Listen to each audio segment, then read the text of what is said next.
on that ability. So Grace really knew what he wanted. He takes the Casio that in lane is going to be supremely powerful. Teamfight SKT will have a lot of options, but this is an interesting final draft, Valdez, and the Fiora goes unpicked. Definitely some surprising stuff back and forth. You mentioned generally looking forward to this one. Interesting pick down, and Jin Air stepping up to SKT. Let's do it for game 3.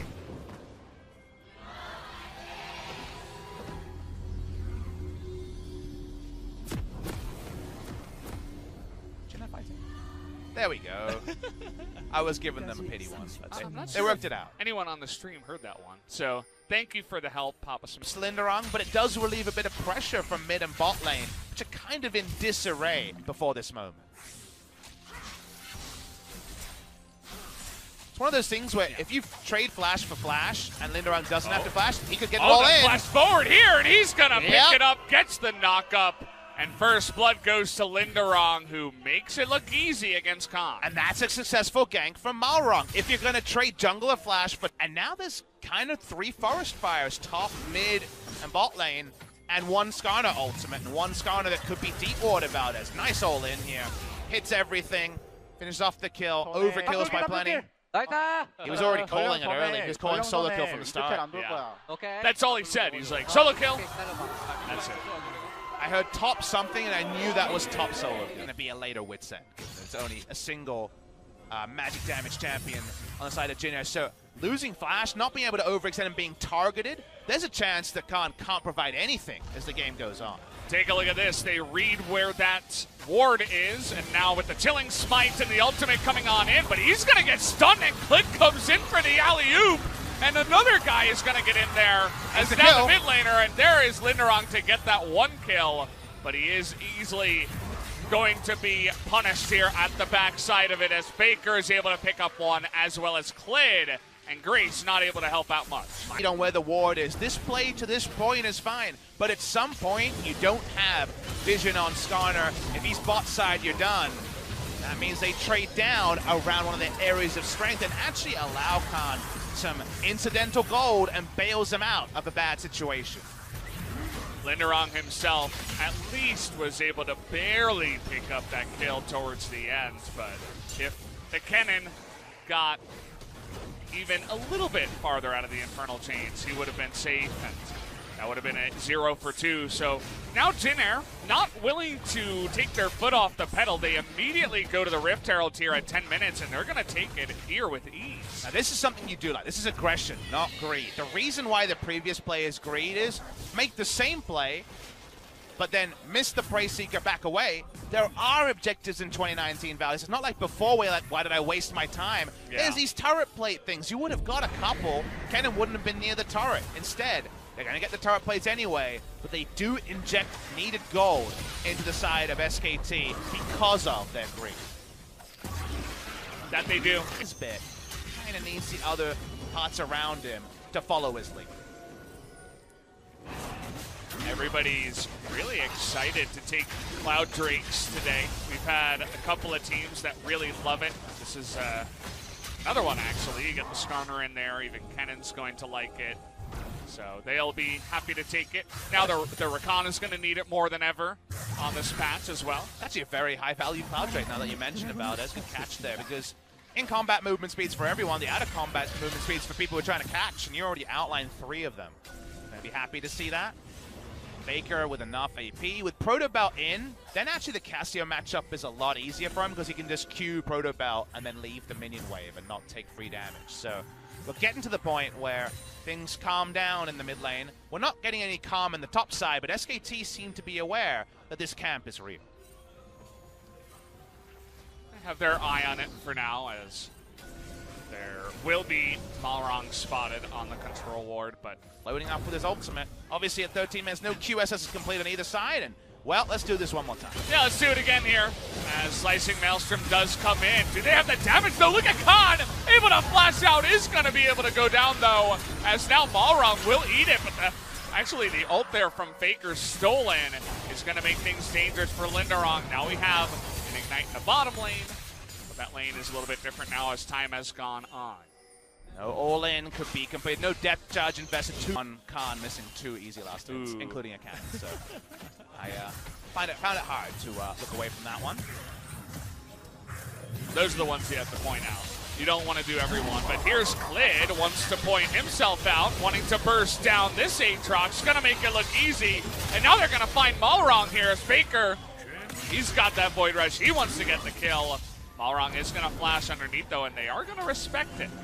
Maybe Jin Air could take a page out of this book as to how not to get too far ahead of yourself. Just happy that SKT opened up some of their old books and have been ahead of the play the last couple of moments. So Jin Air's predictability being turned against them. SKT starting to gain a lot of control this game, and we're so far away from the previous point. Remember, 10 minutes ago it was, wait, 3 losing lanes and only 1 Skarner. How can they turn this around? That's by reading what Jin Air wanted to do before top lane. And now actually they're going to throw Linderong down into the bottom side after that turret did go down and throw their bot lane into mid. The TP play was because they could go mid as top lane. Ooh, nice dodge there. Looks easy, but now Grace trying to get in there and take the kill, but not quick enough, and Khan and the rest of his team will be able to take him down. Great baiting done there. As we outlined, Jin Air want to make it about objectives, not moments like this. Let's do it again, say SKT. They're trying to dive this bottom turret this time around, and Aatrox much easier to kill, but how about starting a Baron here at 20 minutes? Awkward timing for SKT, and they have the Mountain Drake. Question is, will they have enough damage to do it anyway? As now TP coming in from the side of SKT. It's going to be Faker with a huge amount of damage. The spike comes in, and it's going to go the way of Root. He does pick it up, but who else is going to die on the backside of this one? And Faker going to be able to take out one. And Jin Air are on the run here.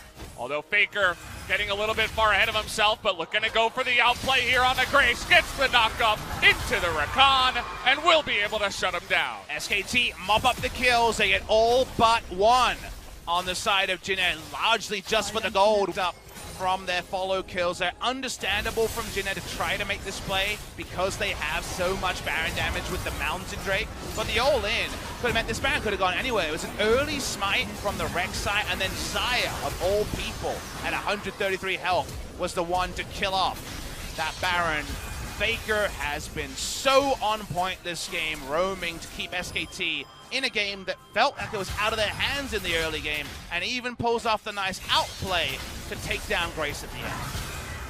I get dodge on that one. Cassiopeia is now 6:40 is about to be the time when that does come through. I believe Mata fat-fingered there, but it's hard to say. He might have just been really worried about someone over the wall. Doesn't really matter, but Redemption is now on cooldown for SKT. Jin Air camping, they don't have that IE, and they have a comp, like we mentioned, that struggles to engage and needs SKT to come to them. Okay, well, depth charge comes in, but that's a fast Pikachu. Not going to be catching that one. When you don't control the map, you don't often get the 5v5 you want, Valdez. That's why teamfighting comes when they lose this much map control. Almost never get the good, honest 5v5 that they draft for. See the immense pressure now on the red side jump. You're trying to paper over any crack in the armor here. And they're going to even force out Root's ultimate, which means suddenly his team fighting is much less assured. Not sure if he had... I call that for the Medjais where you're winning by so much, just build it, because why not? As, the hook will land. Fanciful hook. Yeah, and a depth charge too. He's like, okay, well, hello.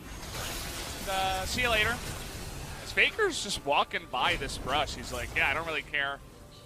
You're not going to be able to do enough lethal damage to me. Faker, when asked about his mana Medjai, said, well, I had the gold, so I bought it. His famous, like, no, I wasn't being disrespectful answer, and I'm sure he would give a similar answer on this one. Keeps the control ward slot alive. That's one reason to do it, that is the non-IRL reason is that otherwise you have to sell a 10-stack Dark Seal, so upgrading Medjais and keeping a control ward slot can sometimes be a better move than going for just a needless large rod, and that's fine. Okay, well they're just gonna burst him down. That's that duo synergy as Teddy and Mata make Malrong a piece of dust. Well, now they're gonna make Baron a piece of dust, and best of luck Jin Air stopping. Kellen's marching forward, as I mentioned before. He is the engage. And The rest of them looking to just turn this one around. Charge onto Grace here, as you can see the insane amount of damage that is coming out from the side of SKT. They're just going to make them off of this rift here, as Root now is going to try to do a nice amount of damage, but it is not enough alone, and SKT are now pushing for the win.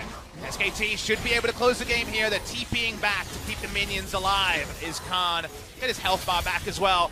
SKT too good. They show their class, but only in game number 3 of a series that on another day was dangerously close to a 2-0. This was the game that made sense. The other two, I'm not so sure, Papa Smithy. So Linderong here alongside Malrong, going to try to do their best. The two wrongs, not enough to stop SKT from banging the door here.